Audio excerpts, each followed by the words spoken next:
Assalamualaikum teman-teman, terima kasih sudah menonton video ini. Di video kali ini saya ingin berbagi resep cara bikin nastar yang gampang banget anti ribet. Jadi kalau teman-teman nggak punya oven, nggak punya timbangan, nggak punya mixer, jangan bersedih, kita tetap bisa kok isi toples lebaran kita dengan kue nastar yang enak, lumer dan kinclong. Nah ini teman-teman bisa lihat ya, jadi bagian bawahnya itu nggak hangus. Kemudian kita akan coba belah bagian tengahnya.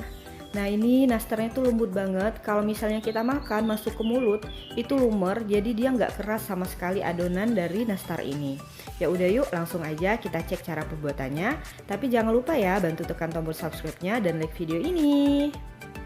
Pertama-tama pastinya kita sediakan satu wadah yang cukup besar ya. Kemudian di sini saya menggunakan margarin atau mentega butter Palmia Royal. Jadi ini tuh udah ada butternya ya. Tapi kalau teman-teman sulit menemukannya bisa pakai Blue Band Cake and Cookie juga sama-sama ya. Juga punya aroma butter. Tapi kalau misalnya teman-teman disuruh milih, misalnya ada dua bahan ini, lebih baik gunakan yang Palmia Royal ya. Karena rasa dari butternya tuh lebih berasa dan aromanya lebih harum. Karena untuk Palmia Royal ini dia benar-benar campuran butter. Kalau tadi yang Blue Band dia cuman aroma doang. Nah untuk penggunaannya di sini kan ada satu bungkus ya. Saya gunakan setengah bungkus karena satu bungkusnya ini 200 gram. Jadi kita gunakannya setengah bungkus atau kurang lebih 100 gram ya. Kemudian di sini saya juga gunakan gula halus. Nah, kalau teman-teman nggak punya gula halus, misalnya cuma punya gula pasir di rumah untuk bikin teh, nah itu gulanya bisa teman-teman blender ya. Ambil sekitar 2 sendok makan munjung atau 3 sendok makan munjung, teman-teman bisa blender, kemudian bisa digunakan. Tapi kalau misalnya juga nggak punya blender, yang ya udah nggak apa-apa, pakai gula yang kasar juga nggak masalah sih, cuma nanti agak lama proses pengocokannya.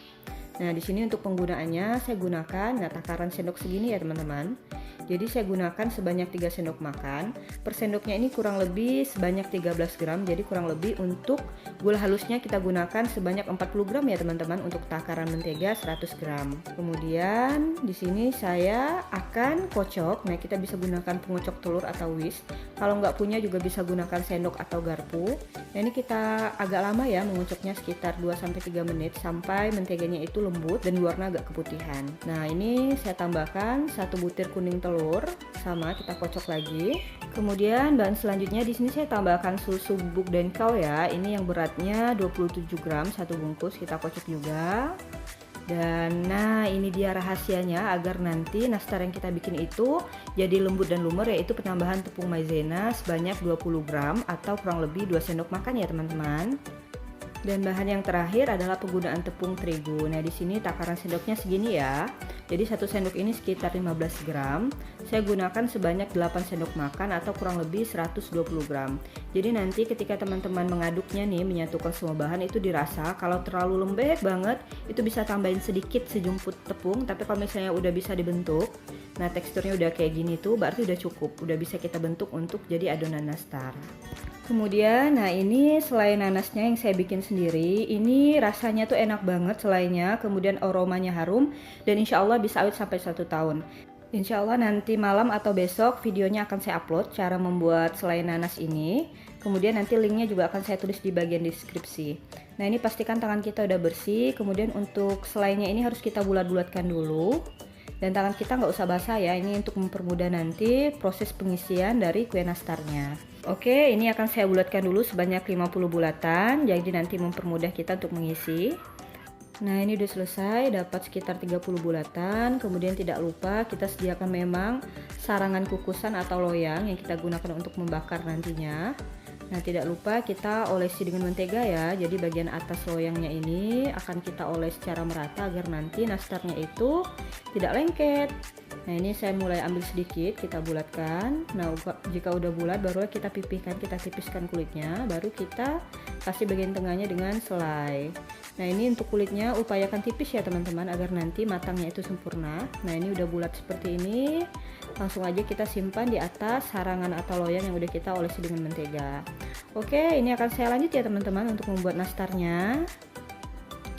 Nah ini untuk membakarnya, alat pembakarnya bisa gunakan kuali atau wajan ya. Ini biasa saya gunakan untuk membakar-bakar, memang udah nggak dipakai lagi. Atau kita bisa juga gunakan wajan seperti ini atau teflon besar. Nah ini Jadi ini masih bagus, masih biasa saya gunakan. Kemudian, nah tadi sarang yang udah kita isi dengan nastar, bulatan nastar langsung kita simpan ya. Jadi kita nggak pakai air sama sekali ini. Jadi kita kayak ngebakar, tapi gunakan wajan, kuali ataupun alat yang bisa kita gunakan selain oven. Nah ini tadi sisanya kita susun rapi. Kasih jarak ya teman-teman, karena nanti dia kalau masak agak mengembang. Nah ini udah selesai. Kemudian kita ambil kompor. Nah di sini saya gunakan kompor portable ya. Teman-teman nggak harus gunakan kompor portable, bisa gunakan kompor gas biasa. Kemudian ini, nah tidak lupa kita alasi dengan loyang bekas. Barulah kita simpan wajan atau kualinya atau teflonnya di atas loyang, baru kita bakar. Nah kemudian ini tidak lupa kita tutup agar panasnya itu mengumpul di atas. Nah kita akan bakar kurang lebih 60 menit dengan api kecil ya teman-teman, jadi nanti matangnya sempurna.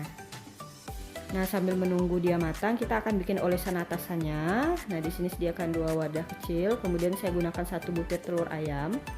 Nah telur ayam ini kita pisahkan antara kuning dan putihnya. Untuk membuat olesannya di sini kita cukup gunakan kuningnya aja ya teman-teman. Oke, putihnya saya sisihkan terlebih dahulu. Kemudian untuk kuningnya ini, agar nanti makin cantik dan kinclong, kita tambahkan susu creamer kental manis atau SKM ya, sedikit aja, sekitar setengah sendok makan. Kemudian saya tambahkan sedikit pewarna makanan, warna kuning muda.